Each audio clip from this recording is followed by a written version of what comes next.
Mesdames, Messieurs, bonjour et bienvenue à toutes et à tous dans ce numéro du Journal des correspondants. On embarque aujourd'hui pour le Cameroun, la Côte d'Ivoire, le Gabon, la Guinée. Première escale, la Guinée. Après le coup de force du 5 septembre dernier, l'espoir renaît au sein des jeunes du pays qui comptent désormais sur les nouvelles autorités du pays pour le renouveau de la Guinée. Sagnon Kourouma, notre correspondant sur place, en a rencontré quelques-uns pour nous.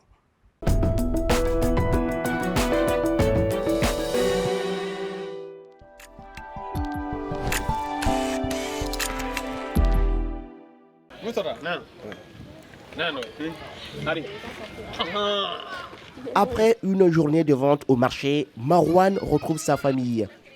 Diplômé en administration publique il y a 10 ans à l'Institut universitaire des hautes études de Guinée, Marouane Diallo n'a jamais franchi la porte de l'administration guinéenne. Aujourd'hui, le jeune de 30 ans gagne sa vie dans la vente des téléphones portables. Avec le coup de force militaire, l'espoir renaît chez lui, soulagé de tourner la page de 11 ans de gouvernance d'Alpha Condé. Parce qu'il y a eu plein de corruption avec le régime sortant. Il n'y avait pas de contrôle, la corruption était galopante partout, chacun faisait ce qu'il veut, il n'y avait plus de contrôle. Je compte sur eux et j'ai l'espoir qu'ils pourront faire beaucoup de choses. Surtout avec le président, celui qui est le président de CNRD. Ce qui me fait rêver, c'est que je vois quelqu'un qui est concret, qui ne parle pas trop, mais qui agit. Le fait qu'il a gelé le compte bancaire de certains ministres, de tous les cadres de la République, ça renaît, ça donne l'espoir. En Guinée, plus de 2 tiers des diplômés sont au chômage. C'est pour se distinguer des autres que Tonguino s'est converti très tôt en conducteur de taxi-moto. Pour cet étudiant en fin de cycle, créer de l'emploi pour la jeunesse qui a tant souffert devrait être la priorité des nouvelles autorités. On n'a pas besoin des grands hôtels, 5 étoiles par exemple. Ce que nous aimerions réellement qu'ils fassent pour nous, c'est de créer de l'emploi. Pour que moi-même, quand je me lève le matin, pour que je puisse faire sortir l'argent de ma propre poche, soit pour mes propres besoins ou accomplir les besoins de ma famille. Alors que la Guinée dispose d'un sous-sol extrêmement riche, la moitié de la population vit sous le seuil de la pauvreté. Pour ce citoyen, le renversement du régime d'Alpha Condé par le groupe du lieutenant-colonel Mamadi Doumbouya annonce un lendemain meilleur pour le pays. Il faut le dire, il faut oser le dire. Il a dirigé surtout son 3e mandat là, avec vraiment une main de fer, un bras de fer contre sa population, contre ses détracteurs. Donc les gens étaient carrément bâillonnés. Les gens, même s'ils étaient contents, ils ne pouvaient pas manifester. Ils sont fâchés, ils ne peuvent pas manifester. Donc ils se sont sentis libérés. Un espoir est né. Peut-être avec ceux-là, on va gagner ce que l'autre là ne nous a pas offert. La population qui s'estime en tout cas libérée d'un gouvernement despote. Les militaires qui ont renversé le pouvoir d'Alpha Condé ont de leur côté annoncé l'ouverture à partir de ce mardi des consultations pour la transition inclusive et apaisée qu'ils ont promises. Des consultations tant attendues par les Guinéens. Allons à présent au Cameroun pour vous annoncer une bonne nouvelle. Vision 4, la maison mère de notre chaîne, continue son expansion. Elle vient de faire son entrée sur les bouquets Canal Sat. La chaîne est désormais visible sur tout le continent et un peu partout dans le monde. Plus de détails dans ce reportage de nos correspondants au Cameroun.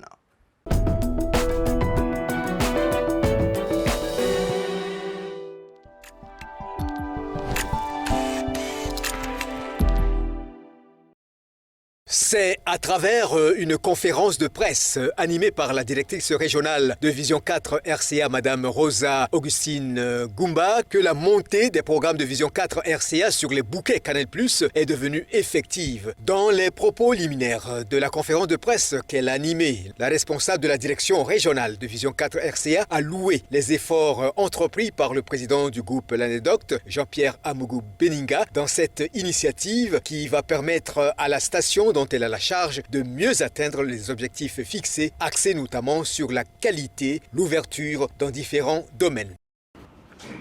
L'appui aux actions gouvernementales, la promotion et la vulgarisation de ces actions, la pacification du pays, sont les principales missions auxquelles elle s'attelle quotidiennement à travers ses reportages et émissions afin de présenter une image de la République centrafricaine positive.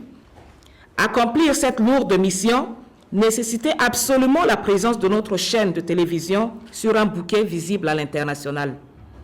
C'est ainsi que, grâce à la vision et à la persévérance du promoteur de cette chaîne, je vais citer par là M. Jean-Pierre Amungu Belinga, et avec l'appui multiforme des collaborateurs, depuis ma nomination en avril 2021 comme directrice de la chaîne, des contacts fructueux entre le groupe L'Anecdote, Vision 4 RCA et Canal+ ont abouti aujourd'hui à l'insertion des activités médiatiques de la chaîne sur l'échiquier international, dont nul ne peut douter de la qualité et de la performance.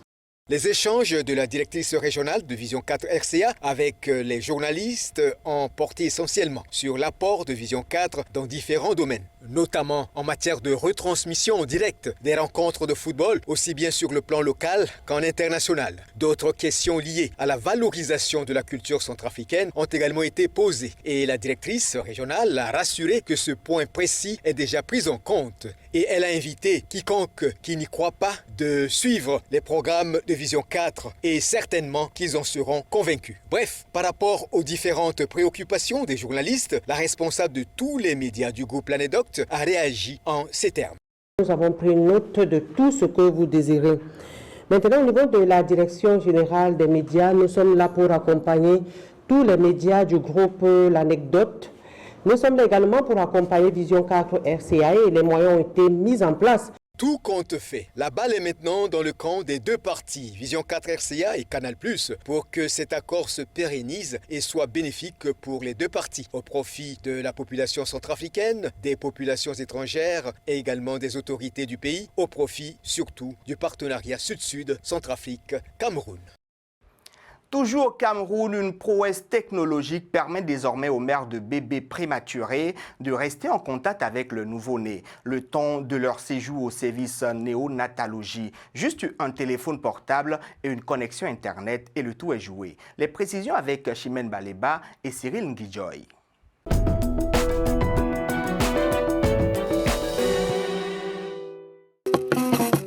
Après des heures de tétée, la séparation est souvent difficile entre les jeunes mamans et leurs nouveau-nés prématurés. Elles n'ont pas accès à la salle de néonatologie. Cependant, le personnel médical a trouvé une astuce, permettre à celles-ci de contempler leur progéniture à travers un téléphone Android. Maintenant, tu es rassurée, non? Je n'ai plus le visage de Christ comme au départ. Mon mari met la connexion. Il active, je peux voir mon bébé même si je suis à la maison. Cette option est propre aux couveuses néonatales interactives. À partir d'une caméra intégrée, l'on peut veiller sur son bébé en temps réel. On a une diminution du stress chez les parents. Deuxième chose, on a un backup qui est connecté avec la couveuse. Lorsqu'il y a les coupures de courant, donc ça conserve l'énergie et ça garde l'énergie de la couveuse. L'application délivre tous les paramètres du bébé, entre autres le poids, la température, la fréquence cardiaque. Ces couveuses sont expérimentées ici depuis environ 5 mois et ont déjà permis de sauver une dizaine de bébés prématurés. Le médecin peut rester dans son bureau. Il n'a pas besoin forcément qu'il y ait un personnel au chevet de l'enfant. Les couveuses néonatales interactives sont les premières couveuses de fabrication camerounaise. Serge Ndjindjou et son équipe de jeunes chercheurs sont les pionniers de ce projet qui voit le jour en 2017.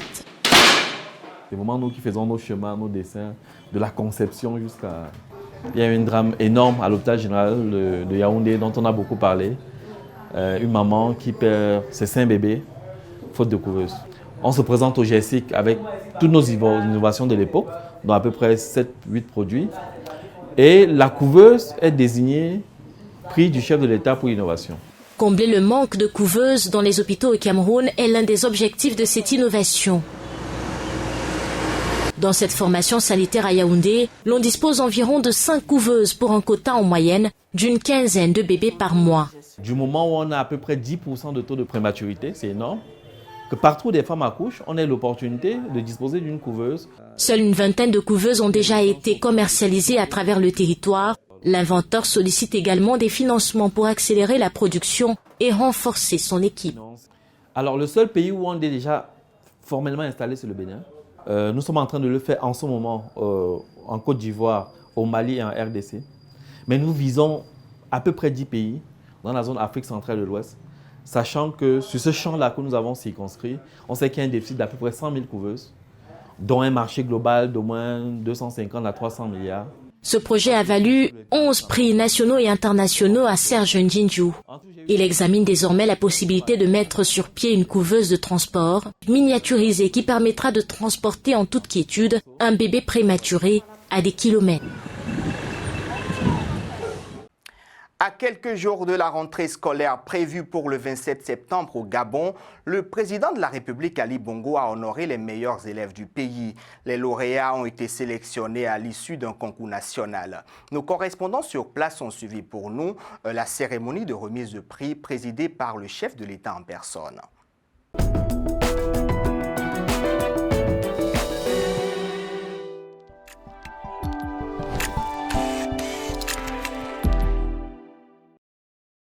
La première édition du concours national des meilleurs élèves du Gabon a tenu toutes ses promesses. Placée sous le sceau de la promotion de l'excellence telle que prônée par le chef de l'État, la matérialisation de celle-ci traduit la volonté d'Ali Bongo à œuvrer pour une meilleure formation de la jeunesse gabonaise. Monsieur le Président de la République, dans un contexte de crise sanitaire liée à la Covid-19, cette cérémonie est empreinte d'espérance en ce qu'elle traduit votre attachement à l'épanouissement scolaire, la reconnaissance du travail bien fait et à la récompense du mérite, gage indubitable d'émulation pour la réussite de l'élève gabonais et partant pour l'avenir de la nation. Cérémonie empreinte d'espoir, cette initiative apparaît pour les lauréats et les parents d'élèves comme une source d'émulation qui ferait asseoir des valeurs liées à l'effort, la performance et à l'excellence. Ce nouveau paradigme favoriserait assurément la création d'une émulation certaine dans nos différents établissements et parmi nos apprenants, pour qu'enfin le triptyque effort, performance, excellence soit une réalité certaine et qu'il s'enracine à jamais dans notre culture. Le concours national des meilleurs élèves est perçu par les apprenants comme une source d'émulation, à partir de laquelle chacun devrait dorénavant chercher à mettre en valeur son génie et son talent intellectuel pour honorer nos familles respectives et mériter les lauriers de la République. Des mains du chef de l'État et de plusieurs autorités du pays, les 122 lauréats de ce concours ont reçu, au sein de l'auditorium du palais présidentiel, des ordinateurs et téléphones portables, des bons d'achat et un prix spécial du président de la République. Un acte de haute portée qui récompense le mérite. Je veux louer vos capacités, votre compétence et votre talent. Du talent, je dois le reconnaître, vous en avez. Mais ce talent est comme un diamant brut. Pour qu'il ait une valeur ajoutée, il vous faut le polir. Vous êtes désormais parmi les meilleurs élèves de notre pays. Vous forcez notre respect et je forme le vœu que chacune et chacun d'entre vous soit promis à un brillant avenir. C'est en chanson et dans la gaieté, entouré de lauréats, que le chef de l'État Ali Bongo Ondimba a clôturé la première édition du concours national des meilleurs élèves du Gabon. Abidjan, la métropole économique ivoirienne, s'est dotée d'un centre artisanal depuis quelques années.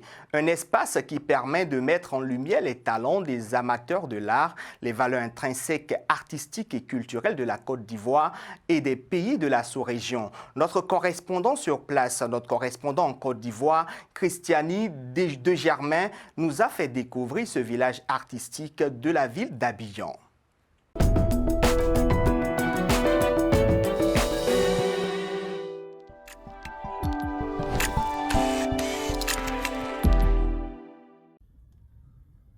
Abidjan, la capitale économique ivoirienne, communément appelée la perle des lagunes, avec ses immeubles ou gratte-ciel, regorge également d'autres endroits à caractère touristique.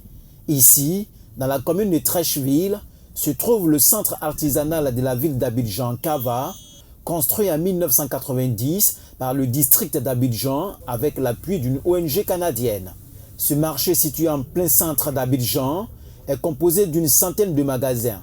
On y trouve les produits artisanaux fabriqués localement, mais aussi les œuvres sorties directement des mains d'artistes de la sous-région.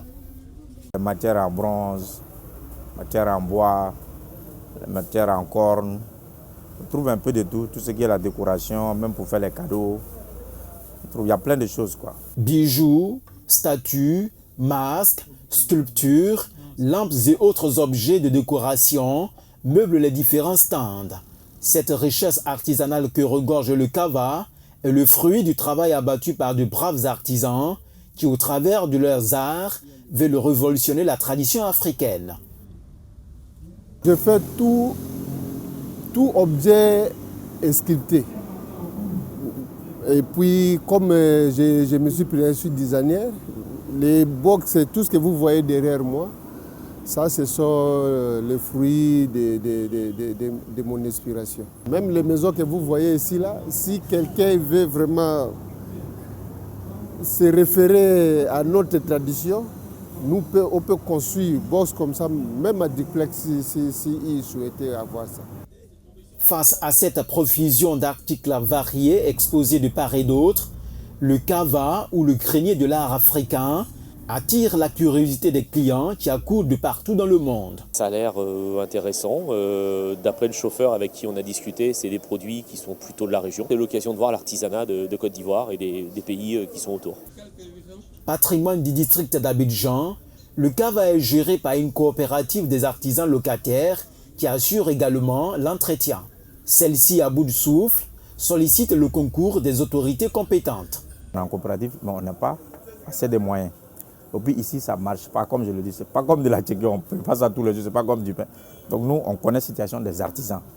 Donc on ne peut pas forcer les gens de cotiser. Puisque quelqu'un qui n'a pas, comment tu vas le forcer? Et puis la coopérative est là, c'est pour protéger les artisans. Ce n'est pas pour les faire du mal.